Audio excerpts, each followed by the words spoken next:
All right, homework 4-2, we're going to be talking about probability of dependent and independent events and how you treat those a little bit differently. Starting off with dependent events.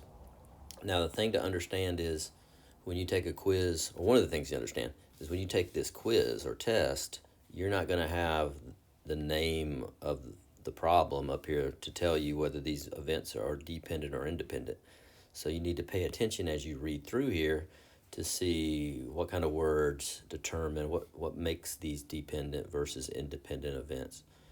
All right, so in this case, as I read through here, I've got an automobile manufacturing plant, produced 35 vehicles today, 12 sedans, 9 vans, 14 trucks. Plant managers are going to select 2 of these vehicles through inspection. The first vehicle will be selected at random, and then the second vehicle will be selected at random from the remaining vehicles. What is the probability that 2 sedans will be selected? Okay, so here we go. So we've got 35 vehicles, and how many sedans do we have? 12. So we want to know what's the probability that when I pick 2 of these 35 vehicles at random, what's the probability that both of them are sedans? All right, so the probability of me getting a sedan right off the bat, I've got a 12 out of 35 chance at that. All right, so that's the probability of getting my the first vehicle I pick being a sedan. You've got to assume that that happens, so the next time you're picking, there are only 35 cars left, right? Because you picked one of them. And there are only 11 sedans left because you picked one of them. So the probability of me getting a sedan on the second try after getting one on the first try would be this 11 out of 34.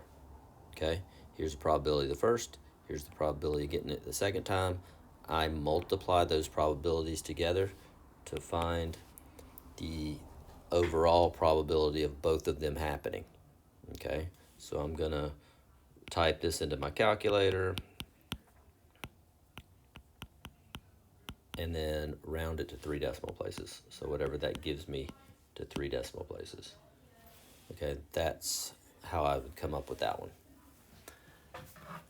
I'm going to go ahead and type that in because I know some of you might want to see an answer. Some of the 3 people that may be watching this. All right, divided by. So I get 1.111. That's what I came up with. All right, so let's do that. Let's do another one. So here it says university class has 30 students, 17 business majors, 5 are accounting majors, 8 are nursing majors. The professors are planning to select 2 students for demonstration. The first student must be selected at random, then the second student will be selected at random from the remaining students. What is the probability that the 2 accounting majors will be selected? All right, so how many accounting majors? Ooh, there's only 5 accounting majors total. So the first time I pick, I got a 5 out of 30 chance of getting an accounting major. And then the next time I pick, I've only got a 4 out of 29 because there's 29 people left and there's only be 4 accounting majors left. So I'll multiply those together and get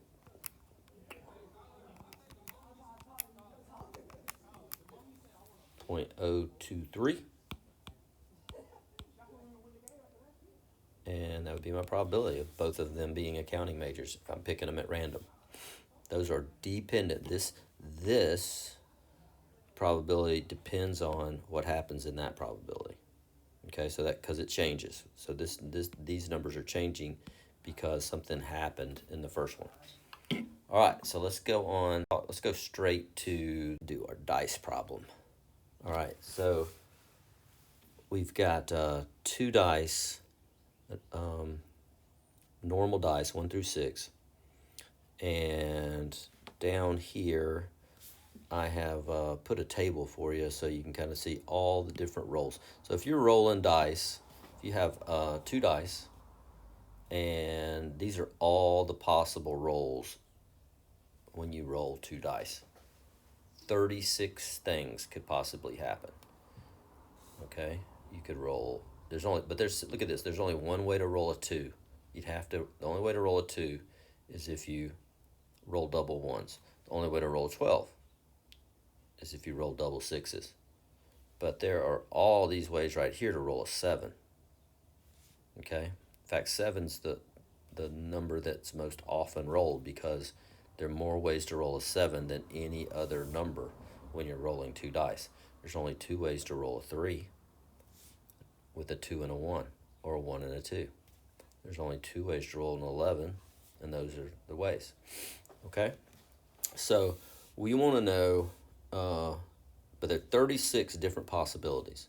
So the first question is, what is the probability that you roll that the sum is greater than 8?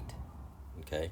So the sum is greater than 8. That means, what's the probability you roll in a 9, or a 10, or an 11, or a 12?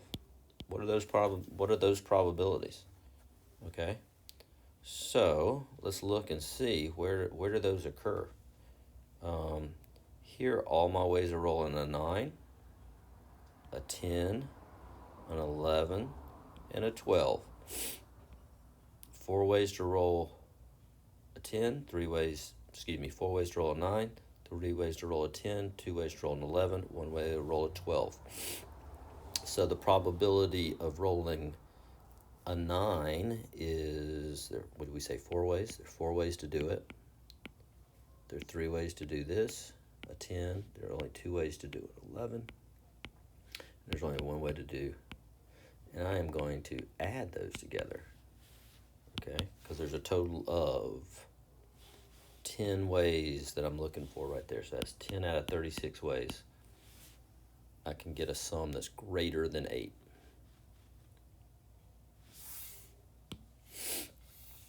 Let's do this one.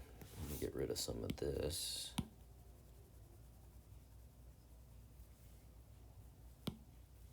All right, so sum is an odd number. All right, so where are my odd numbers?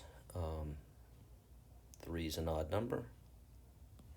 5's an odd number. 7's an odd number. 9's an odd number. 11's an odd number. Those are my odd numbers. So I look at all the ways that could happen. So there's 2 ways there. There's 4 ways there. There. 6 ways there. 4 ways there. 2 ways there. Add all those up. 10, 14, 16, 18. So there's 18 out of 36 ways to roll an odd number. Now, if we roll that, of course, if we go to a decimal place, which it says go to 2 decimal places, that's a 0.5, which makes sense. You would expect half the rolls to be odd, half the rolls to be even.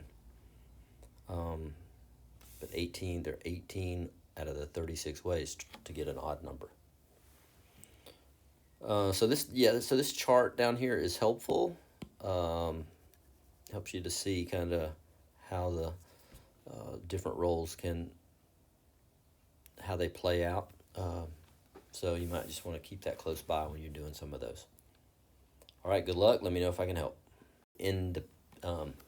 Independent events, just so you can get an idea how they're different, okay? So at a factory that produces pistons for cars, machine 1 produces 441 satisfactory pistons and 49 unsatisfactory pistons today. All right. Machine 2 produces 420 satisfactory and 180 unsatisfactory today. So suppose that 1 piston from machine 1 and 1 piston from machine 2 are chosen at random. What is the probability that the piston chosen from machine 1 is unsatisfactory and the piston chosen from machine 2 is satisfactory? So very careful that what we're reading here. So first things first. Excuse me, sorry about that. Suppose that going to machine 1 first,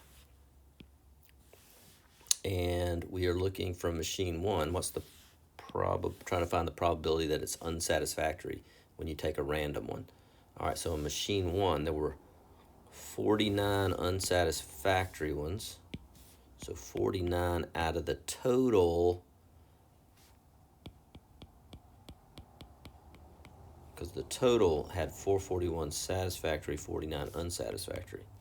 All right, so that's 49 out of 490 is the probability there. You got a 49 out of 490 chance. All right, that's machine 1. Probability getting a unsatisfactory one, because that's what they want. Double check that, make sure. What is the probability piston 1? Machine 1 is unsatisfactory, yeah. Now, machine 2 being satisfactory. So machine 2, we want a satisfactory. So from machine 2, it says that they had 420 satisfactory out of that many pistons being produced, the satisfactories and the unsatisfactories. So 420 out of 600 would be the probability of getting a satisfactory one. So I want to know what's the probability of both of these occurring, this one and this one.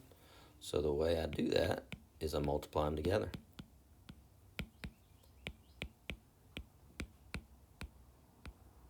To get my answer. So let me see what that gives me.